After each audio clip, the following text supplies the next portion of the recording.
나는 아무것도 아닙니다. 주님의 사랑이 없으면.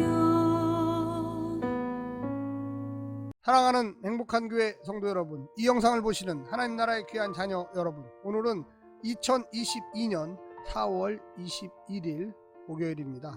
오늘부터 4일 동안 매일 성경은 구약 요나를 하게 되어 있습니다. 그래서 먼저 서론 부분을 잠깐 살펴보겠습니다. 요나의 뜻은 비둘기라는 뜻입니다. 히브리 배경에서는 순종을 상징한다고 이야기하고 있습니다. 기록 연대에 대해서 말씀드리겠습니다. 여러 가지 논란이 있습니다. 언제 이 요나서가 쓰여졌고 또 언제 정경으로 형성이 되었을까? 이 전통적인 견해는 요나가 주전 8세기의 예언자이므로 8세기 예언으로 받아들이고 있습니다. 열왕기하 14장 25절에 보면 그러나 그는 이스라엘의 국경을 하맛 어기로부터 아라바 바다까지 회복하였다. 이것은 주 이스라엘의 하나님께서 그의 종인 가드 헤벨 사람 아미떼의 아들 요나 예언자에게 말씀하신 그대로였다. 세 번역에 이렇게 이야기하고 있습니다. 요나서에 대한 역사적 기록은 없습니다. 르호보암 2세 통치 당시에 요나서의 역사성을 주장하는 이들의 주장으로 요나서가 역사적 서술의 형태로 기록되었으며, 요나서는 선지자 요나의 활약기 시기인 여로보암 2세 통치 당시의 것이라고 생각하고 있습니다. 참고로 이 여로보암 2세의 통치 시기는 주전 788년부터 747년까지입니다. 기록 연대에 대해서 이 다른 견해가 있습니다. 요나 선지자는 8세기의 예언자로 보지만 요나서의 기록 연대는 포로기 후기 시대로 보는 경우입니다. 그 당시의 시대적 상황을 소재로 몇 세기 후에 사회를 바로잡기 위해 기록한 것으로 보고 있습니다. 포로기 후기는요, 주전 400년부터 200년이라고 생각을 하는데요. 대부분의 학자들은 요나서가 발표된 것은 니느웨가 멸망한 다음의 일로 추정합니다. 요나서가 역사적 사실을 반영했다기보다는 어떤 신학적 문제를 다룬 논쟁 작품으로 보고 있습니다. 역사적 기록이기보다는 시대 정신을 반영했다고 보는 작품으로 이해하고 있는 것입니다. 포로기 후기 귀환 공동체가 에스라와 느헤미야를 중심으로 하는 배타적인 유대 민족 종교개혁을 그 배경으로 보고 있습니다. 그러면 요나서의 기록 목적은 어떤 것이었을까요? 포로기 이후 시대에 유대인 공동체에게 형성된 완고한 민족적 배타주의에 대한 도전적 목적으로 기록된 책입니다. 한마디로 유대 민족이 우수하다, 다른 민족은 하찮은 민족이다, 이런 거를 싫어하는 거예요. 그래서 완고한 민족적 배타주의, 오로지 유대인이 최고다, 하나님이 유대인만 사랑한다, 이런 것을 싫어하는 거죠. 배타적으로 보는 거예요. 그래서 하나님은 유대 민족도 사랑하지만 그 모든 세계 사람들, 모든 민족들을 사랑하신다, 이런 것을 요나서가 강조하고 있습니다. 그러면 요나서의 논쟁은 과연 어떤 것일까요? 첫 번째는 문학 장르를 어떻게 구성할 것인가에 달려 있습니다. 첫 번째, 미래 예언, 단순한 예언으로 볼 것인가, 교훈적 이야기, 예언적 이야기로 볼 것인가, 이 두 갈래 길로 나누어지게 되어 있습니다. 예언으로 보는 분들은요, 요나가 실제 인물이다, 요나의 기적은 실제였다, 니느웨의 회개도 실제다, 이렇게 보는 것이며, 아니다, 예언적 이야기다, 요나의 역사성은 인정한다, 다른 예언사와 차이가 너무 심하다, 말이 다르다는 거예요. 목적이 다르다. 하나님의 신탁은 3장 4절밖에 없다, 하나님의 그 말씀 이야기하죠. 세 번역으로 보면 요나는 그 성읍으로 가서 하룻길을 걸으며 큰 소리로 외쳤다. 40일만 지나면 니느웨가 무너진다. 세 번째는 역사적 배경이 희박하다. 몇 세기인지 언급이 없다. 주전 786년부터 746년은 아시리아의 전성기였습니다. 아시리아가 여호와 앞에 회개했다는 것은 성경에 어디에도 나오지 않습니다. 가장 불순종하는 아시리아가 회개 잘하는 자로 부각시키고, 하나님의 뜻을 잘 따라야 하는 요나는 회개하지 않는 자로 부각시켜 민족적 배타성을 꾸짖고 있는 것입니다. 네 번째는 등장인물 묘사에 아이러니가 있습니다. 실제와는 정반대의 반어법이 있다는 것입니다. 전통적으로 좋은 사람이어야 하는 요나가 나쁜 사람으로, 나쁜 사람들인 니느웨가 좋은 사람들로 묘사되고 있습니다. 이방인이 이해하는 마음이 더 넓게 묘사되고 있습니다. 요나는 오히려 꾸중을 듣고 끝나는 장면이 나옵니다. 역사적으로 불분명하지만 이야기로는 독자들에게 이색적으로 부각되었다는 것입니다. 독자들이 처음에는 요나가 나쁜 사람이고 꾸짖다 보니 자신이 그와 같은 나쁜 사람임을 깨닫도록 했을 것이다. 요나의 물고기 뱃속의 체험이 이야기식으로 내려오는 것을 요나서의 저자가 사실로 받아들였다는 것입니다. 저자에 대해서 말씀드리겠습니다. 요나가 제3자로 표현되어 있습니다. 이것은 요나 자신이 제3자로 표현한 것은 아닙니다. 요나서 읽을 때 함께 읽으면 도움되는 성경책은 눕기입니다. 눕기. 신학적 배경이 비슷합니다. 유대인들에게 눕기는 인정받는 보아스가 이방 여인 룻을 만남으로 그 당시 장로들이 축복해주는 결혼을 했고요. 다윗의 할아버지를 낳았습니다. 우리 조상에도 이방인의 피가 흐르고 있는데 왜 이방인을 경원시하는가, 이런 질문을 눕기에서 하고 있는 거죠. 또한 이사야 40장부터 55장에 보면 성전에 이방인도 나올 수 있다라는 내용이 나옵니다. 신약의 예를 들어서 바울은 이방인을 변호했습니다. 베드로는 국수주의, 유대인이 최고다, 이런 생각을 했죠. 이상을 볼 때 두 사상이 공존하고 있었고 정경 완성자들이 이 두 사상을 다 용납했다라는 것입니다. 요나서 이해를 위한 가이드로 2장은 이야기 전개일 뿐 클라이막스는 요나가 꾸중 듣고 끝나는 것입니다. 수사적인 의문문으로 마치는 것은 굉장히 효과적으로 여운을 남기게 되어 있습니다. 믿는 자들이 보여주는 민족적 배타주의에 대하여 설교할 때 아주 좋습니다. 이게 바로 요나서의 가장 큰 특징입니다. 하나님이 우리 민족만 사랑하는 것이 아니라 다른 백성도 사랑하심을 알아야 합니다. 마지막 주제에 대해서 이야기합니다. 요나서의 주제는 첫 번째, 세계 보편주의입니다. 하나님의 사랑은 민족을 초월합니다. 회개할 때 구원을 하시죠. 유대인만 구원하는 건 아닙니다. 회개하는 모든 세계인들을 구원하십니다. 그 구원에는 민족적 차이가 없습니다. 요나서의 이야기는 현실적으로 전달될 수 있는 민족적 갈등, 경제적 갈등을 제거해주고 세계 평화에 이바지할 수 있는 책임을 요구하고 있습니다. 요나서의 사상은요, 눕기와 제2이사의 사상과 맥을 같이 합니다. 7번째는 의도된 독자입니다. 포로기 후기의 귀한 공동체들이죠.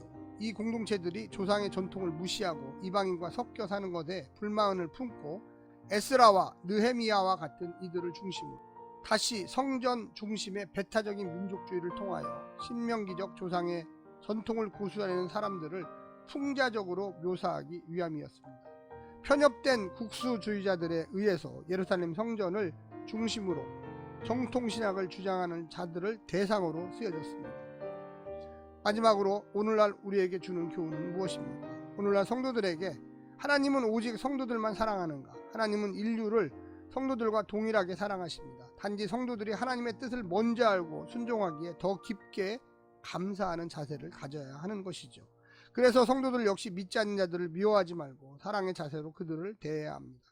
언제든 주님이 원하시면 때가 되면 이방인들도 주의 자녀가 될 수 있습니다. 오히려 교만한 성도보다 믿지 않는 자들이 깨닫기 시작하면 더 잘 회개하고 더 잘 순종할 수 있다는 것을 알고 성도들은 늘 겸손히 깨어서 주의 말씀에 순종하며 살아야만 하겠습니다. 이제 서론은 마쳤습니다. 앞으로 주일까지 24일까지 이 요나서는 한 장씩 계속됩니다. 이제 곧 오늘 4월 21일 목요일 말씀을 같이 나누게 되겠습니다.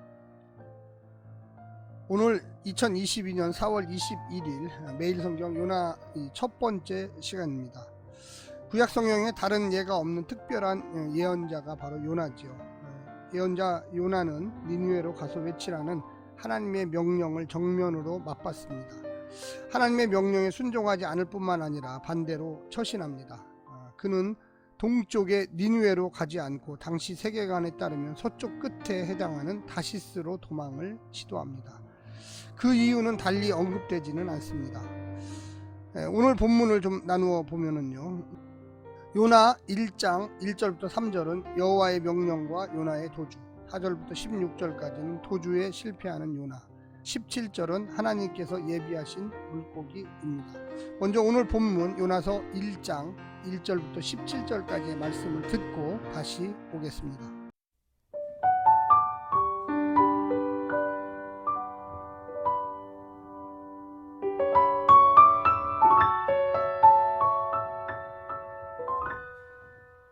요나 1장. 여호와의 말씀이 아미떼의 아들 요나에게 임하니라. 이르시되 너는 일어나 저 큰 성읍 니느웨로 가서 그것을 향하여 외치라. 그 악독이 내 앞에 상달되었음이니라 하시니라. 그러나 요나가 여호와의 얼굴을 피하려고 일어나 다시스로 도망하려 하여 요바로 내려갔더니 마침 다시스로 가는 배를 만난지라. 여호와의 얼굴을 피하여 그들과 함께 다시스로 가려고 뱃삭을 주고 배에 올랐더라. 여호와께서 큰 바람을 바다 위에 내리심에 바다 가운데에 큰 폭풍이 일어나 배가 거의 깨지게 된지라. 사공들이 두려워하여 각각 자기의 신을 부르고 또 배를 가볍게 하려고 그 가운데 물건들을 바다에 던지니라. 그러나 요나는 배 밑층에 내려가서 누워 깊이 잠이 든지라. 선장이 그에게 가서 이르되 자는 자여 어찌함이냐. 일어나서 내 하나님께 구하라. 혹시 하나님이 우리를 생각하사 망하지 아니하게 하시리라 하니라. 그들이 서로 이르되 자 우리가 제비를 뽑아 이 재앙이 누구로 말미암아 우리에게 임하였나 알아보자 하고 곧 제비를 뽑으니 제비가 요나에게 뽑힌지라. 무리가 그에게 이르되 청하건대 이 재앙이 누구 때문에 우리에게 임하였는가 말하라. 내 생업이 무엇이며 내가 어디서 왔으며 내 나라가 어디며 어느 민족에 속하였느냐 하니 그가 대답하되 나는 히브리 사람이요 바다와 육지를 지으신 하늘의 하나님 여호와를 경외하는 자로라 하고 자기가 여호와의 얼굴을 피함인 줄을 그들에게 말하였으므로 무리가 알고 심히 두려워하여 이르되 내가 어찌하여 그렇게 행하였느냐 하니라. 바다가 점점 흉용한지라. 무리가 그에게 이르되 우리가 너를 어떻게 하여야 바다가 우리를 위하여 잔잔하겠느냐 하니 그가 대답하되 나를 들어 바다에 던지라. 그리하면 바다가 너희를 위하여 잔잔하리라. 너희가 이 큰 폭풍을 만난 것이 나 때민. 그가 대답하되 나를 들어 바다에 던지라.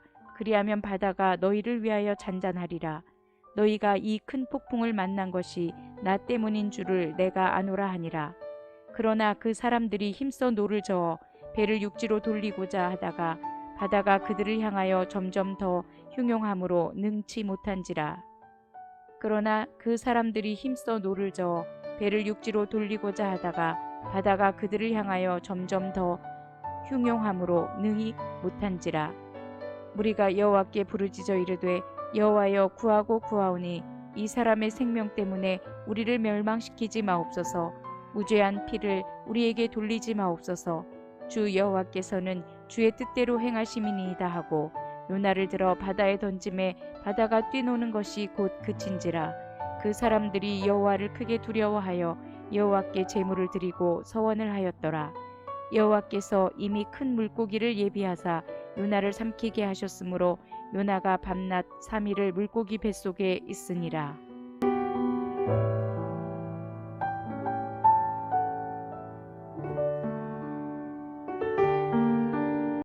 다른 예언서와는 달리 요나서에는 3장 4절 하반절을 제외하고 하나님의 신탁이 나오지 않습니다. 요나서를 구성하는 4장이 모두 요나의 이야기에 해당됩니다. 4장은 서로 구별되면서 동시에 서로 긴밀하게 연결되어 있습니다. 1장과 2장은 바다를 배경으로 합니다.